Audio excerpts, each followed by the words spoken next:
교회는 하나님을 만나는 곳입니다.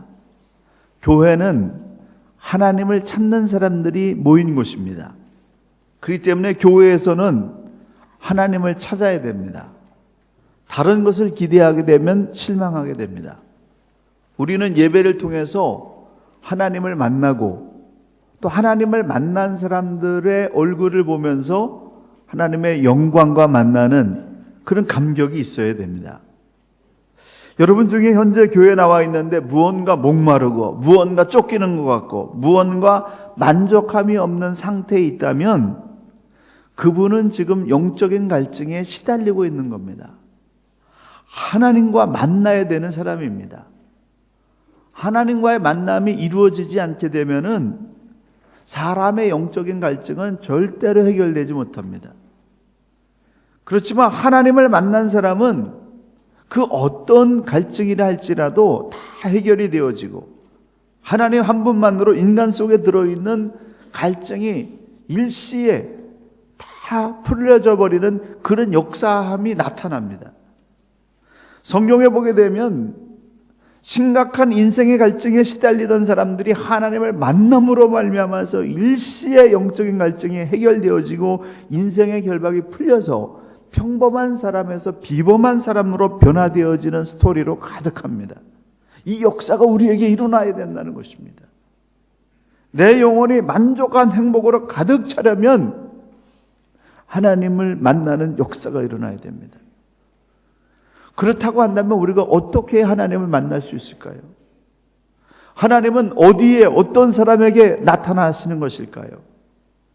첫째는 하나님은 하나님을 위해서 따로 구별된 곳에 임하십니다. 구약 성경에 보게 되면 하나님께서 임하신 것은 모리아 제단이었습니다. 신의 산이었습니다. 모세가 건축한 장막이었습니다. 솔로몬 성전에 하나님이 임하셨습니다.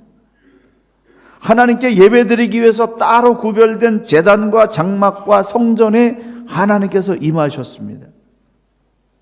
출애굽기 40장 34절 이하에 보게 되면 이스라엘 백성이 광야에서 하나님을 예배하는 장소인 성막을 다 건축하고 그리고 하나님 앞에 제사 드리고 예배 드리게 될 때에 하나님이 임재하시면서 낮에는 구름기둥으로 밤에는 불기둥으로 24시간 그 성막에 임재하시는 그런 일이 일어났습니다.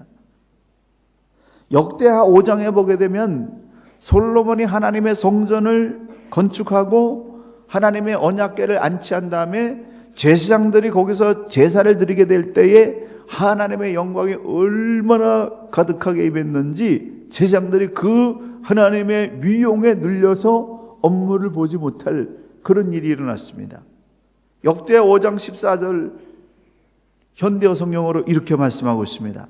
여호와의 영광이 지성소 전체를 가득히 채우자 그 구름 때문에 제사장들이 더 이상 직무를 수행할 수 없었다. 여호와께서는 이렇게 구름 속에서 장엄하게 나타나 지성소를 주님의 전으로 삼으셨다.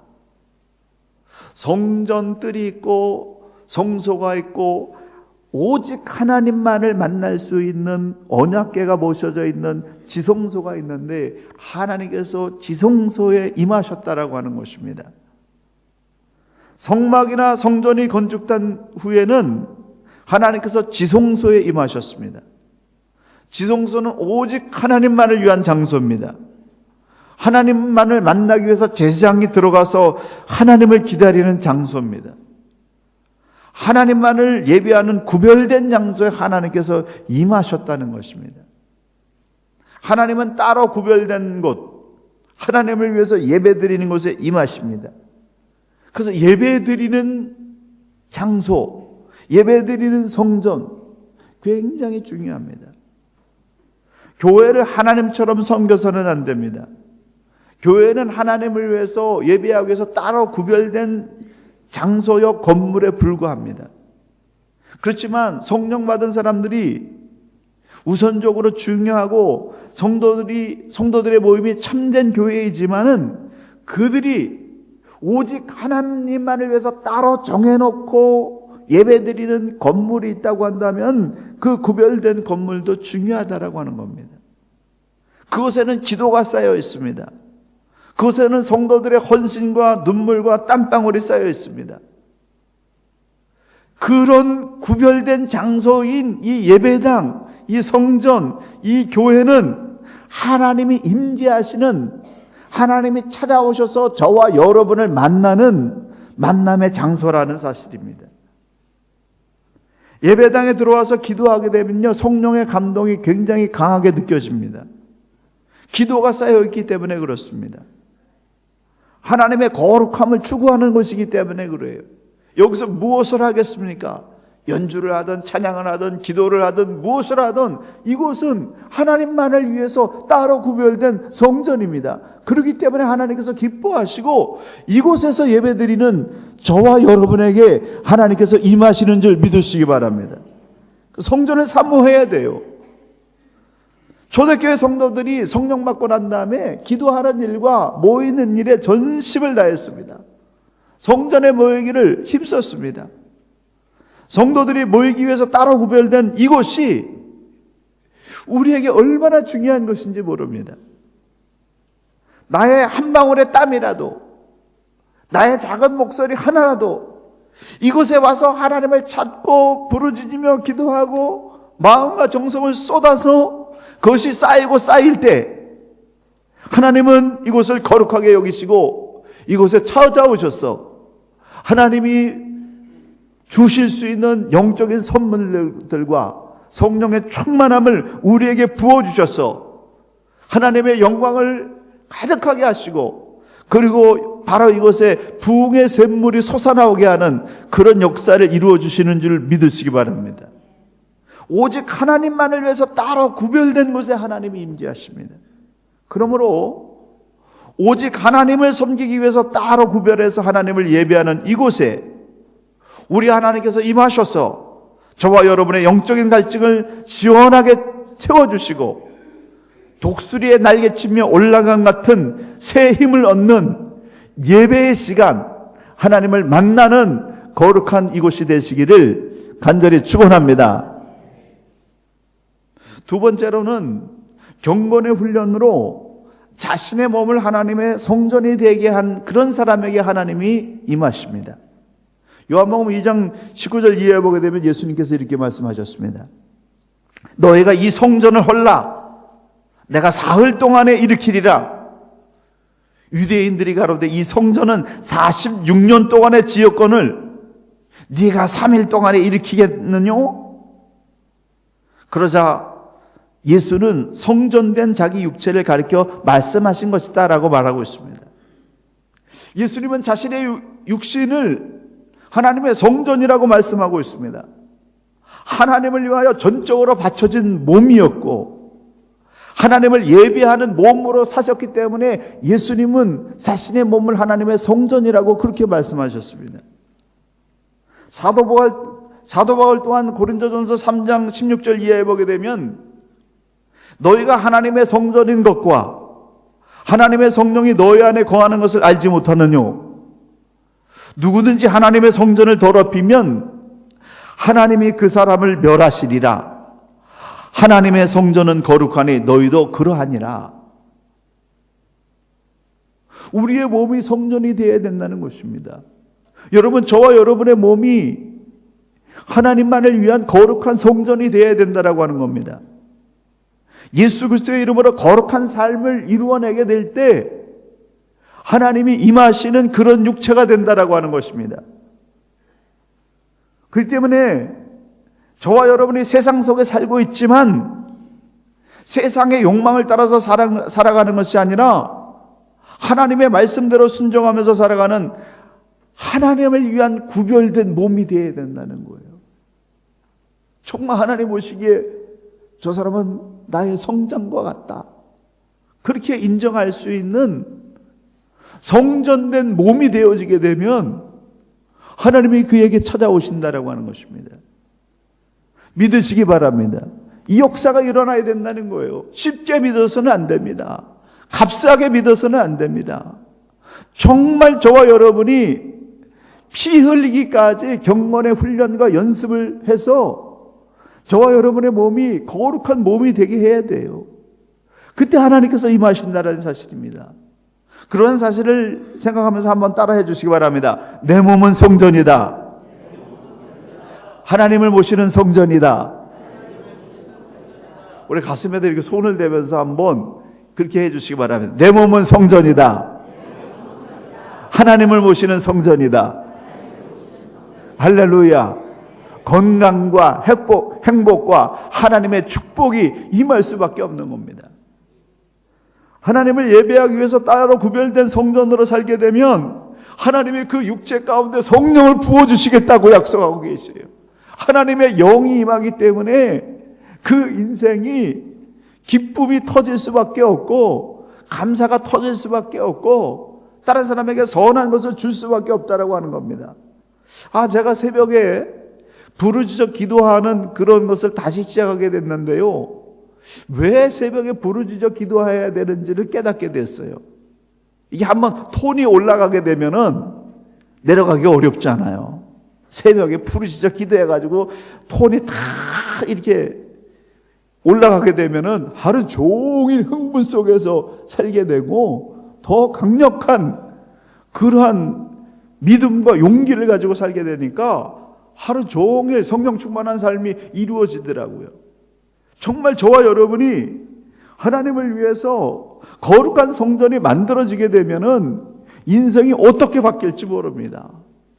성령에 보게 되면 허다한 평범한 사람들이 성령이 임하심으로 말미암아서 비범한 사람들로 변화되어지고 없어서는 안 되는 존귀한 인생들로 변화되지 않았습니까? 그게 저와 여러분의 삶 가운데 이루어질 수가 있는데 그게 이루어지기 위해서는 내 몸과 마음과 영혼이 성전이 되어야 된다는 거예요. 여러분의 입술이 성전이 되어야 됩니다. 우리의 생각이 성전이 되어야 된다는 겁니다. 우리의 행위가 하나님을 감동시킬 만한 거룩한 성전이 된다고 한다면 하나님이 그 사람을 안 쓰실 수가 없어요. 우리가 사람을 찾지 않습니까? 우리 자녀들을 맡길 수 있는 사람을 찾지 않습니까? 근데요, 정말 귀중한 사람 찾기 위해서 굉장히 애를 쓰고 노력하고 있습니다. 근데 참 사람 찾기가 어려워요. 근데 준비된 사람이 있다고 한다면 어떤 값을 지불해서라도 데려다 모셔다가 정말 그렇게 일하게 하고 싶은 그런 마음입니다. 근데 하나님이 어떠시겠어요? 저와 여러분이 하나님이 생각하기에 너무나 귀중한 삶을 살고 있다면 능력은 하나님이 얼마든지 불어넣어 주실 수 있고 건강하게 만들어 주실 수 있고 하나님이 무엇이든지 훈련시켜서 거룩한 인생이 되게 할 수 있는데 그 사람 왜 안 데려다 쓰겠습니까? 저와 여러분의 삶이 어찌하든지 하나님이 기뻐하시는 거룩한 삶을 살아야 되겠다라는 의지적인 결단을 하고 넘어지면 다시 일어나고 넘어지면 다시 일어나서 계속해서 성전되기 위해서 거룩한 삶을 만들어 나가게 될 때 하나님께서 그 사람을 붙잡으시고 그 사람에게 셈을 주시고 그 사람을 반드시 사용하시는 역사가 일어날 줄로 믿습니다. 신앙이라고 하는 것은 하나님만 섬기는 겁니다. 우리가 구약학을 많이 공부하지 않았습니까? 거기서 중요한 핵심 포인트는 뭡니까? 이스라엘 백성들이 여호와도 섬기고 풍요의 신인 바알도 섬기고 다산의 신인 아스다라스를 섬겼기 때문에 문제인 것이었습니다. 하나님 안 섬긴 게 아니었어요. 근데 하나님도 섬기고 바알도 섬기고 아스라도 섬긴 게 문제였습니다. 그것은 신앙이 아니었다라고 하는 겁니다. 하나님도 섬기고 다른 것도 의지하고 섬기는 것은 하나님이 인정하는 신앙이 아니기 때문에 거룩한 것이 아니기 때문에 거기에 임할 수가 없으신 겁니다. 하나님을 이용해서 자신의 자존심을 세우고 자신의 야망을 이루고 자신을 드러내는 그런 신앙생활은 신앙이 아닙니다.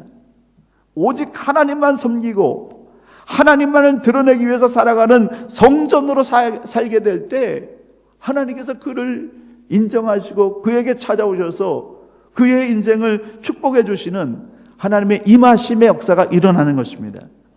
그래서 우리는 구별된 삶을 살아야 돼요. 구별된 직업을 선택해야 됩니다. 직업도요, 사람을 해치고 사람을 망가뜨리는 그런 직업을 해서는 안 된다는 겁니다. 하나님이 기뻐하시는 구별된 직업을 선택해야 됩니다. 헌금도 하나님을 위해서 구별해서 드려야 됩니다. 우리의 시간도 하나님을 위해서 구별해서 드려야 됩니다. 하나님의 시간을 따로 떼어놓고 이거는 하나님의 시간이다, 이거 주일날은 생명처럼 하나님께 드려야 되는 시간이고 공예배, 새벽예배 하나님께 드려야 되는 시간이라고 그렇게 결정하면서 모든 스케줄을 하나님의 시간표에 맞춰서 그렇게 살아간다고 한다면 하나님 그 사람 기뻐하신다라고 하는 사실입니다. 모든 일 다 하고 남은 시간을 하나님께 예배드리겠다라고 하는 것은, 그것은 신앙이 아닙니다. 구별된 신앙이 아니라고 하는 겁니다. 나의 삶이 지성소와 같이 오직 하나님을 위한 거룩한 장소, 하나님이 임하시는 성전이 되게 하기 위해서는 세상 사람들과 똑같이 욕심을 내고 세상 사람들과 똑같이 오해를 하고 판단하고 정죄하는 세속적인 그런 삶을 살아서는 안 된다는 것입니다. 똑같이 물질 욕심내고 똑같이 추악하고 똑같이 할 일 다 한다고 한다면 그것이 어떻게 하나님의 성전이 되고 성도가 될 수 있습니까? 하나님의 영광을 위해서 구별될 것을 구별되게 살아가는 그런 선택이 우리에게는 있어야 된다는 것입니다. 그렇기 때문에 우리는 다시 세상 속에서 거룩한 몸과 마음을 지키기 위한 그런 노력이 있어야 됩니다. 저 사람 예수 믿는 사람이야? 달라. 삶이 다르고 생각하는 게 다르고 말이 다르다라고 그렇게 평가가 나야지. 제가 세상 가운데 나가서 봤더니 그 교회 아무개 집사도 집사냐고 그런다고 한다면 얼마나 충격이 되는지 몰라요. 여러분이 밖에 나가서 최승관 목사가 목사야? 이런다면 얼마나 기가 막히겠습니까? 성도라고 하는 이름을 지키기 위해서, 하나님이 주시는 그 직분과 역할을 지키기 위해서, 거룩함을 지키기 위해서 피 흘리기까지 노력하는 그런 마음이 있어야 된다는 겁니다. 하나님이 그런 사람을 찾으시고 그런 사람에게 위대한 역사를 맡기시는 것입니다. 로마서 3장 23절, 모든 사람이 죄를 범하였음에 하나님의 영광에 이르지 못하더니, 요한복음 12장 43절, 저희는 사람의 영광을 하나님의 영광보다 더 사랑하였느니라. 죄가 하나님과 우리 사이를 갈라놓았는데 죄에 빠진 사람들에게 두드러지게 나타나는 현상이 있는데, 그것은 뭐냐면 하나님의 영광보다 사람의 영광을 더 사랑한다는 거예요. 하나님이 과연 나를 어떻게 생각하실까? 여기에 사로잡혀야 되는데 사람들이 나를 어떻게 생각할까? 여기에 더 관심이 있다라고 하는 겁니다. 정말 우리는 무엇을 하든지 하나님이 나를 어떻게 생각할까를 생각하면서 그 앞에 부끄럽지 않는 선택을 해야 됩니다. 하나님의 영광보다 사람의 영광을 더 사랑하기 때문에 하나님이 내 앞에 계셔도 영적인 눈이 어두워서 그 하나님을 만나지 못하는 겁니다. 정말 하나님의 영광을 위해서 그렇게 선택하며 살아가는 사람은 하나님이 스쳐 지나가시만 해도 그 하나님의 영광을 볼 수 있게 되는 것입니다. 우리는 사람의 영광을 쫓아가는 인생이 아니라 하나님의 영광을 쫓아가는 인생이 되어야 됩니다. 그래서 고린도전서 10장 31절에 그런즉 너희가 먹든지 마시든지 무엇을 하든지 다 하나님의 영광을 위해서 하라. 일을 하든지 공부를 하든지 사람들에게 인정을 받든지 수모를 받든지 그 어떤 수고를 하든지 하나님의 영광을 위해서 선택하고 그 길로 기꺼이 갈 수 있는, 하나님께서 기억하시고 하나님께서 붙잡으시고 찾을 수밖에 없는 그런 하나님의 성전된 인생을 향하여 도전하시기를 간절히 축원합니다. 내 몸과 마음과 영혼이 거룩하게 구별돼서 하나님의 성전으로 살게 되면은 요엘 선지자가 예언한 것처럼 자녀들은 예언할 것이요 젊은이들은 환상을 보고 늙은이들은 꿈을 꾸게 되는, 모든 세대가 각자의 방법으로 하나님을 만나게 되는 그런 감격의 역사가 이루어진다라고 성경은 약속하고 있습니다. 에스겔서 36장에 보게 되면 성령이 임하면서 변혁이 일어나서 인간의 힘으로는 도저히 할 수 없는 일을 하게 되는 그런 일이 일어납니다. 에스겔서 11장 19절에 보면 그 몸에서 굳은 마음을 제하시고 부드러운 마음을 주실 것이다 말씀하셨습니다.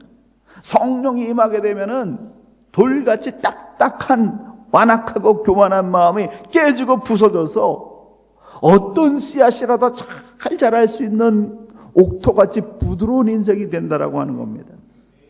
아무 이유 없이 굳은 마음을 가지고, 돌 같은 마음을 가지고 그렇게 딱딱하고 견고하고 화석처럼 굳어진 그런 마음을 가지고 살아가는 것이 아니라, 어떤 사람을 만나든지 어떤 말씀의 씨앗을 받든지 그것이 잘 자라게 해서 30배, 60배, 100배 결실을 맺게 되는 그런 부드러운 마음을 가진 사람, 성령 받은 사람이라는 겁니다. 요한복음 7장에 보게 되면 예수님께서 누구든지 목마르거든 내게로 와서 마시라. 나를 믿는 자는 성경의 이름과 같이 그 배에서 생수의 강이 흘러나리라. 그것을 요한복음 7장 39절에서 생수의 강이 뭐냐? 믿는 자에 받을 성령을 가리키는 것이다 라고 말씀하고 있습니다. 성령이 임하게 되면 돌같이 굳은 마음이 옥토같이 부드러운 마음으로 변화되어지고, 그 마음 속에서 기쁨의 생수가 터져 나오고, 그리고 정말 성령 하나님의 위대한 역사가 그 사람을 지배하게 된다라고 하는 겁니다. 그런데 그런 성령의 임하심의 전제 조건이 뭐냐면은 믿는 자예요. 믿음이라는 전제 조건이 있어야 된다는 겁니다. 내 안에 예수님을 믿고 그분의 뜻을 따르는 마음의 지성소가 이루어지게 될 때 바로 그것에 성령이 임하신다라고 하는 겁니다. 그러므로 예수 그리스도를 믿는 믿음으로 끝나는 것이 아니라, 그 믿음을 기도와 말씀 훈련, 그리고 따로 구별된 경건한 삶을 이룬 성전과 같은 몸을 이루어내서 성령의 찾아오심, 성령의 기름 부으심을 경험하시는 귀한 역사 있기를 간절히 축원합니다. 마지막으로는 거룩한 성도들이 합심하여 기도할 때 성령이 임하십니다.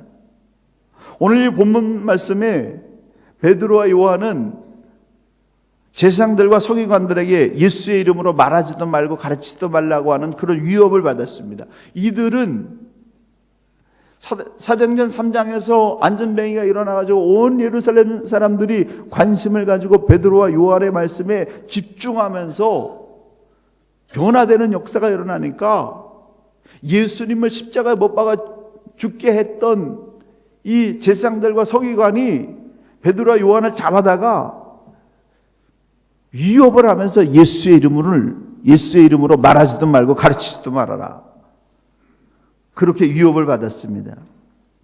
그러고 나서 베드로와 요한이 성도들에게 달려가가지고 성도들과 함께 합심하여 기도했더니 모인 것이 진동하면서 성령의 충만한 역사가 일어났습니다. 사도행전 2장에 일어났던 오순절 사건이 그대로 다시 반복해서 일어났습니다. 성령이 부어지니까 모든 성도들이 마음 문이 열려서 정말 가진 자, 가지지 못한 자, 잘난 자, 못난 자 이런 걸 다 초월해서 서로 나누어 먹고 함께 공존하는 하나됨의 역사가 일어났습니다. 합심하여 기도할 때 성령이 임하는 역사가 강하게 일어났다는 것입니다. 오순절 사건 이전에 성도들이 합심해서 기도했다라고 하는 그런 구절이 없습니다. 그래서 성령 받고 난 다음에 그들의 기도가 달라졌는데 두 가지가 달라졌어요. 뭐가 달라졌냐면 합심하여 기도했다라고 하는 것과 소리 높여 기도했다라고 하는 겁니다. 그랬더니 모인 것이 진동하고 성령이 충만해서 하나님의 말씀을 전하는 그런 증거자들의 삶으로 변화됐습니다.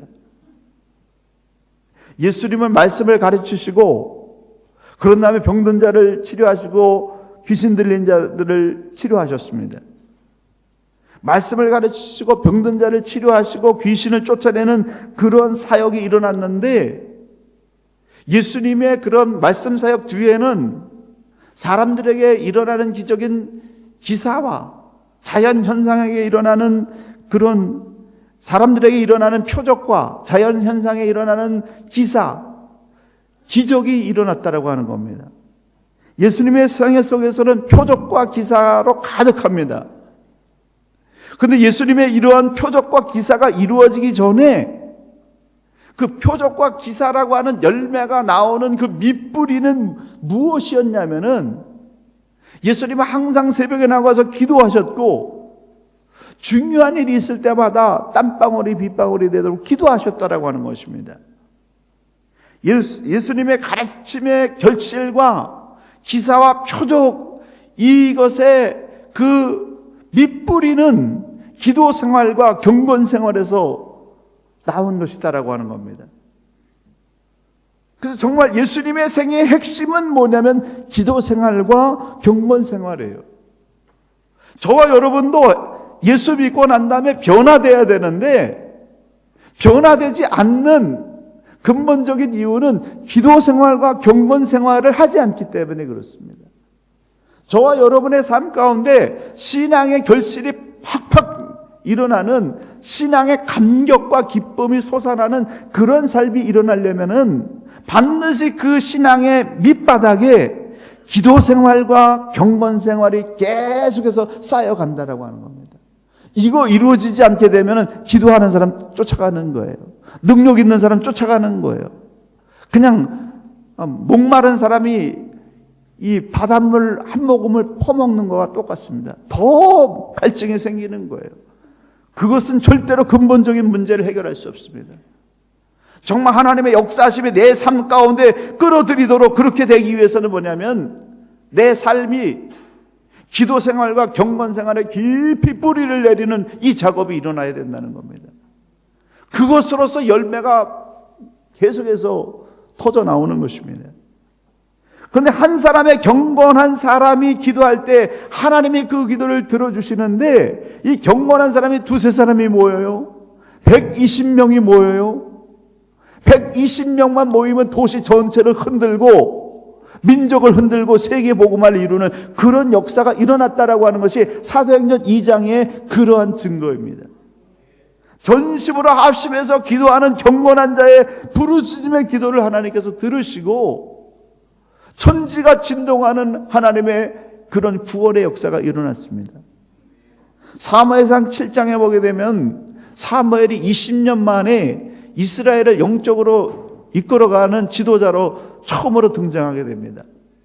사무엘이 20년 만에 다시 이스라엘 백성 가운데 전면에 서서 이스라엘 백성을 리더하면서 하는 첫 번째 일이 무엇이냐면 미스바에 모이게 하는 일입니다. 이스라엘 전 백성을 미스바에 모이게 하고, 그리고 그들에게 금식을 시키면서 우리가 여호와께 범죄하나이다, 우리가 여호와께 범죄하나이다, 하나님께 범죄한 것을 회개하도록 회개 운동을 일으켰습니다. 그래서 이스라엘 백성들을 금식하면서 회개하고 하나님 앞에 부르짖어 기도했고, 사무엘은 백성들의 요청대로 하나님 앞에서 쉬지 않고 우리를 블레셋 사람의 손에서 건져주셔서 간절히 기도했습니다. 이스라엘 백성들이 영적으로 타락하게 되니까 블레셋 군대가 강하게 일어나서 심심하면 침략하고 억누르고 환난과 고통과 억압 가운데 그렇게 살았습니다. 법궤도 뺏기고 비참하게 그렇게 억눌린 삶을 살았기 때문에 이스라엘 백성들은 금식하면서 사무엘에게 우리를 위해서 기도해달라고, 사무엘이 주여 우리를 블레셋의 손에서 구원해달라고 간절히 기도하고 어린 양을 잡아서 제사를 드리고 그렇게 합심해서 기도하게 될 때, 블레셋 사람들이 그동안 만만하게 이스라엘 백성들을 다스렸는데, 아니 이 사람들이 미스바에 모여서 뭔가를 한다라는 얘기를 듣고서 본때를 한번 다시 보여줘야 되겠다, 군대를 이끌고 미스바에 달려오게 됐는데, 미스바에 가까이 왔을 때 하나님께서 하늘에서 우레를 내려가지고 스스로 지리멸멸 무너지게 하는 에벤 에셀의 위대한 승리를 하나님께서 이스라엘 백성에게 이루어 주셨습니다. 합심 기도하게 될 때 한두 사람의 힘으로는 해결할 수 없는 총체적인 난국이 해결될 수가 있습니다. 할렐루야. 우리 교회 혼자의 힘으로 무엇이든지 할 수 있습니다. 그러나 우리 교회 혼자의 힘으로 하는 것과 이 지역에 있는 온 교회와 전 세계의 뜻을 같이 한 그런 사람들이 모여서 기도하는 것은 너무나 다릅니다. 합심하여 기도하게 될 때에 이 도시의 근본적인 문제와 우리 이민 2세대의 근본적인 문제가 해결될 수 있는 그런 실마리가 풀리는 역사가 일어날 수가 있다고 하는 사실입니다. 혼자서 할 때보다는 모든 성도들이 합심하여 하나님 앞에 기도하게 될 때 그때 하나님의 역사하심이 다르다라고 하는 겁니다. 혼자 기도할 때 다르고요, 두세 사람이 기도할 때 다르고, 온 가족이 합심해서 기도할 때 다르고, 온 교회가 합심해서 기도할 때 다르고, 온 도시가 합심하여 기도하게 될 때 하나님께서 그곳에 임하시면서 그 도시를 변화시키고 그 도시의 변화로 말미암아서 인류 구원의 역사의 물꼬를 바꾸는 그러한 역사들이 계속해서 교회사 가운데 일어났는데, 그 역사심이 오늘 우리를 통해서 이곳에 이루어지게 되는 그런 놀라운 일이 일어나기를 예수님의 이름으로 간절히 축원합니다. 사랑하는 성도 여러분, 하나님을 위해서 따로 구별된 교회에 하나님이 임하십니다. 한 개인이 예수 그리스도의 이름으로 성전처럼 거룩하게 자기의 몸을 깨끗하게 그렇게 이루면서 주님을 부를 때 그곳에 하나님께서 성령을 부어주십니다. 또한 온 교회와 지역에 있는 성도들이 합심하여 기도할 때 하나님께서 하늘문을 여시고 성령을 부어주셔서 그들로 하여금 도시를 바꾸고 국가를 바꾸고 세계사의 흐름을 바꾸는 그런 역사를 이루어 주시는데, 그 놀라운 은혜와 능력이 저와 여러분에게 나타나서 인생을 새롭게 하고 돌 같은 인생이 다이아몬드 같은 인생으로 변화되어지고, 암울한 이 도시에 성령의 바람이 불어와서 전 세계인들이 흠모할 만한 거룩한 도시로 변화되어지는 역사가 집회를 통해서 합심된 기도를 통해서 저와 여러분에게 시작되어지기를 예수님의 이름으로 간절히 축원합니다. 기도하시겠습니다.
그래서 그 앞에 부끄럽지 않는 선택을 해야 됩니다.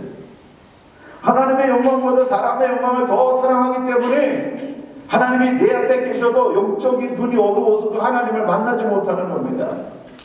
정말 하나님의 영광을 위해서 그렇게 선택하며 살아가는 사람은 하나님이 스쳐 지나가시만 해도 그 하나님의 영광을 볼 수 있게 되는 것입니다. 우리는 사람의 영광을 쫓아가는 인생이 아니라 하나님의 영광을 쫓아가는 인생이 되어야 됩니다. 그래서 고린도전서 10장 31절에 그런즉 너희가 먹든지 마시든지 무엇을 하든지 다 하나님의 영광을 위해서 하라. 일을 하든지 공부를 하든지 사람들에게 인정을 받든지 수모를 받든지 그 어떤 수모를 하든지 하나님의 영광을 위해서 선택하고 그 길로 기뻐해 갈 수 있는 하나님께서 기억하시고 하나님께서 붙잡으시고 찾을 수밖에 없는 그런 하나님의 성전된 인생을 향하여 도전하시기를 간절히 축원합니다.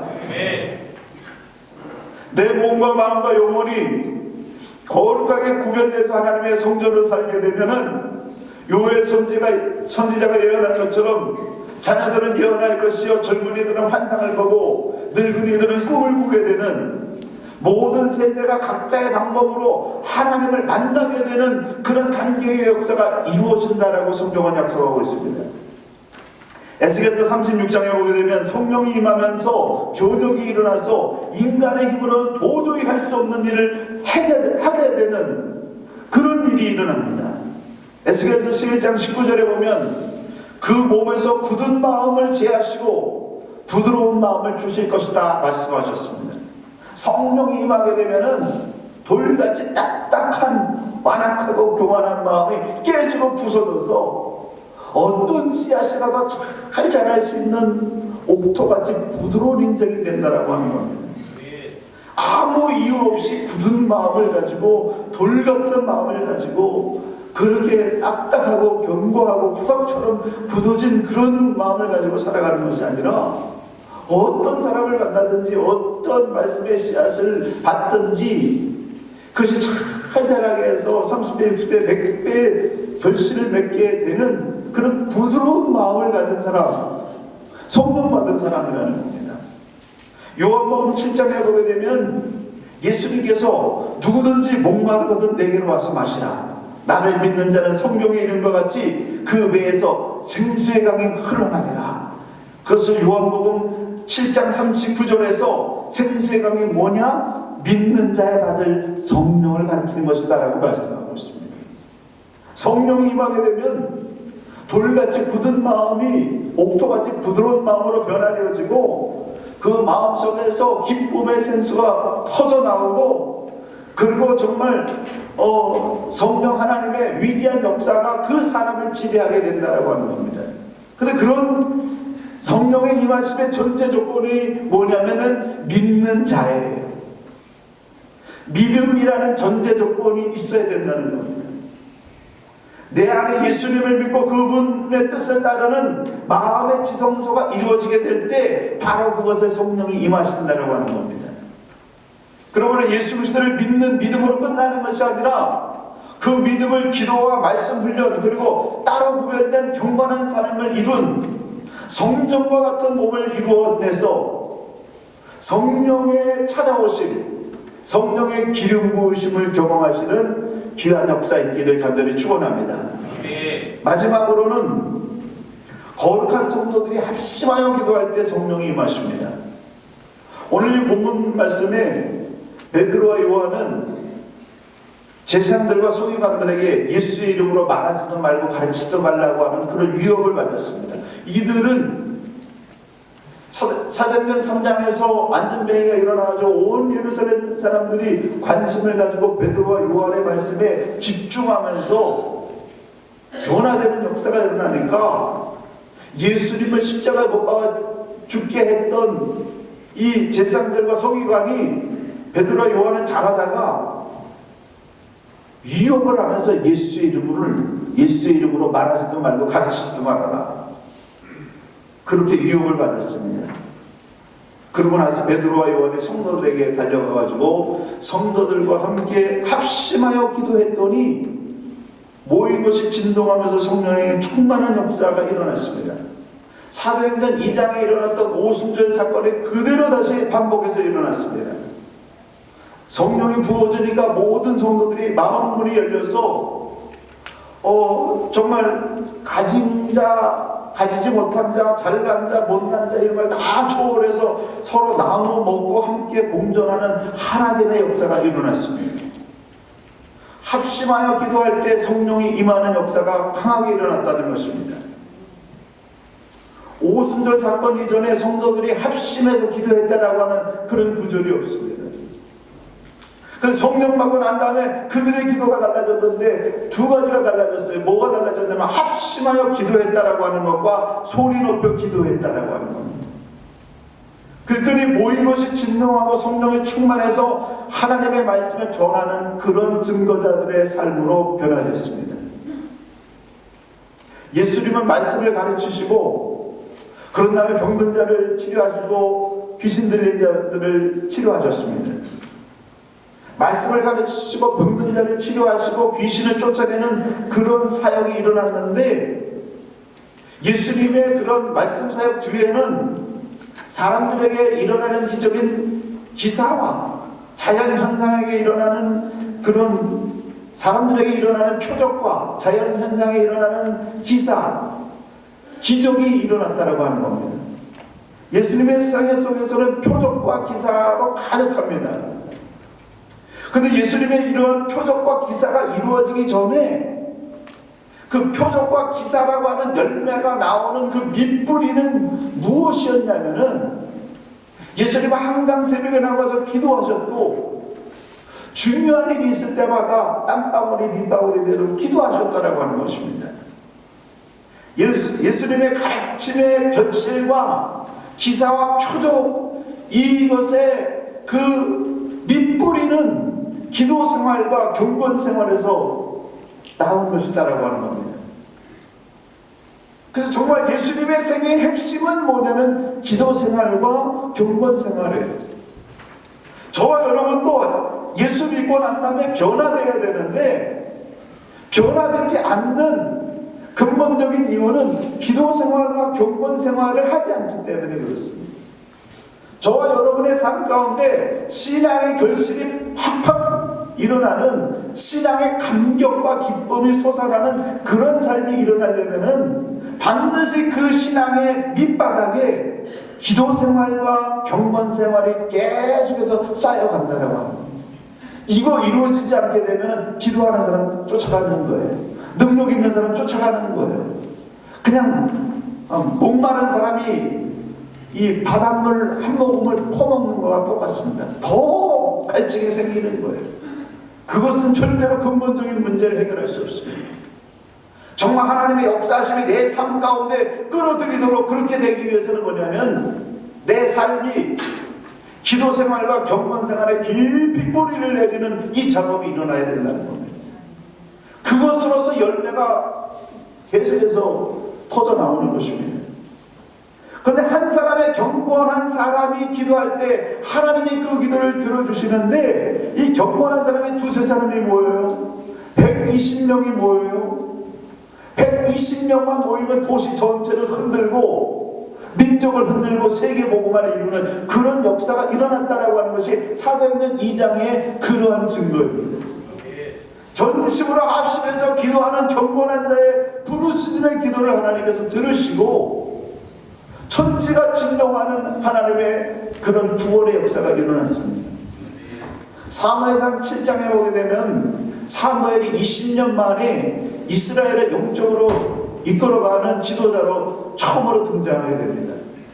사무엘이 20년 만에 다시 이스라엘 백성 가운데 전면에 서서 이스라엘 백성을 리더하면서 하는 첫 번째 일이 무엇이냐면 미스바에 모이게 하는 일입니다.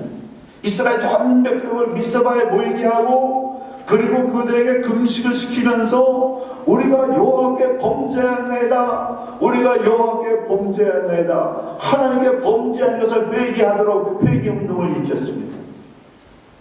그래서 이스라엘 백성들을 금식하면서 회개하고 하나님 앞에 부르짖어 기도했고, 사무엘은 백성들의 요청대로 하나님 앞에서 쉬지 않고 우리를 블레셋 사람의 손에서 건져주셔서 간절히 기도했습니다. 이스라엘 백성들이 영적으로 타락하게 되니까 좀 블레셋 군대가 강하게 일어나서 심심하면 침략하고 억누르고 환난과 고통과 억압 가운데 그렇게 살았습니다. 법궤도 뺏기고 비참하게 그렇게 억눌린 삶을 살았기 때문에 이스라엘 백성들은 금식하면서 사무엘에게 우리를 위해서 기도해달라고, 사무엘이 주여 우리를 블레셋의 손에서 구원해달라고 간절히 기도하고 어린 양을 잡아서 제사를 드리고 그렇게 합심해서 기도하게 될 때, 블레셋 사람들이 그동안 만만하게 이스라엘 백성들을 다스렸는데, 아니 이 사람들이 미스바에 모여서 뭔가를 한다라는 얘기를 듣고서 본때를 한번 다시 보여줘야 되겠다, 군대를 이끌고 미스바에 달려오게 됐는데, 미스바에 가까이 왔을 때 하나님께서 하늘에서 우레를 내려가지고 스스로 지리멸면 무너지게 하는 에벤에셀의 위대한 승리를 하나님께서 이스라엘 백성에게 이루어 주셨습니다. 합심 기도하게 될 때 한두 사람의 힘으로는 해결할 수 없는 총체적인 난국이 해결될 수가 있습니다. 할렐루야. 우리 교회 혼자의 힘으로 무엇이든지 할 수 있습니다. 그러나 우리 교회 혼자의 힘으로 하는 것과 이 지역에 있는 온 교회와 전 세계의 뜻을 같이 한 그런 사람들이 모여서 기도하는 것은 너무나 다릅니다. 합심하여 기도하게 될 때에 이 도시의 근본적인 문제와 우리 이민 2세대의 근본적인 문제가 해결될 수 있는 그런 실마리가 풀리는 역사가, 이 모든 성도들이 합심하여 하나님 앞에 기도하게 될 때 그때 하나님의 역사하심이 다르다라고 하는 겁니다. 혼자 기도할 때 다르고요, 두세 사람이 기도할 때 다르고, 온 가족이 합심해서 기도할 때 다르고, 온 교회가 합심해서 기도할 때 다르고, 온 도시가 합심하여 기도하게 될 때 하나님께서 그곳에 임하시면서 그 도시를 변화시키고 그 도시의 변화로 말미암아서 인류 구원의 역사의 물꼬를 바꾸는 그러한 역사들이 계속해서 교회사 가운데 일어났는데, 그 역사심이 오늘 우리를 통해서 이곳에 이루어지게 되는 그런 놀라운 일이 일어나기를 예수님의 이름으로 간절히 축원합니다. 사랑하는 성도 여러분, 하나님을 위해서 따로 구별된 교회에 하나님이 임하십니다.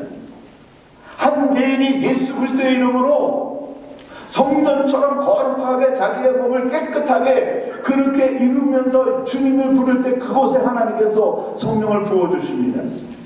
또한 온 교회와 지역에 있는 성도들이 합심하여 기도할 때 하나님께서 하늘문을 여시고 성령을 부어주셔서 그들로 하여금 도시를 바꾸고 국가를 바꾸고 세계사의 흐름을 바꾸는 그런 역사를 이루어 주시는데, 그 놀라운 은혜와 능력이 저와 여러분에게 나타나서 인생을 새롭게 하고 돌 같은 인생이 다이아몬드 같은 인생으로 변화되어지고, 암울한 이 도시에 성령의 바람이 불어와서 전 세계인들이 흠모할 만한 거룩한 도시로 변화되어지는 역사가 집회를 통해서 합심된 기도를 통해서 저와 여러분에게 시작되어지기를 예수님의 이름으로 간절히 축원합니다. 기도하시겠습니다. 아버지 하나님, 주님의 임재하심을 사모합니다. 이곳에 임하심을 사모합니다. 한 사람 한 사람의 심령 가운데 주여 성령을 부어 주시옵소서. 우리의 몸과 마음과 우리의 의지와 생각과 결단이 거룩해지기를 원합니다. 하나님의 지성소다운 삶이 되기를 원합니다. 하나님이 흠모하여 찾아할 만한 그러한 인생이 될 수 있도록 역사하여 주시옵소서. 아버지, 이 지역에 있는 교회들이 연합하여 합심하여 힘이 작지만은 그러나 연합하여 합심하여 다음 세대 지도자를 양육하기 위하여 하나님이여 이런 집회를 준비했습니다. 하나님 역사하여 주시옵소서. 합심하여 기도하는 것에 임재하시고 성령을 부어주셨던 그 위대한 능력이 우리 가운데 임하게 도와 주시옵소서. 한 사람 한 사람이 거룩하게 변화되어져서 하나님을 기쁘시게 해드리는 말씀을 증거하는 위대한 종들로 변화되게 도와 주시옵소서. 나 한 사람도 내 구원할 수 없지만 그런 하나님의 성령이 우리에게 부어지게 될 때에 내가 구원받고 이 지역을 구원하며 온 세계의 열방을 구원하는 위대한 기적의 역사가 일어날 줄로 믿습니다. 역사하여 주시옵소서. 부어 주시옵소서. 성령으로 충만케 하여 주시옵소서. 예수님의 이름으로 간절히 기도 올리옵나이다.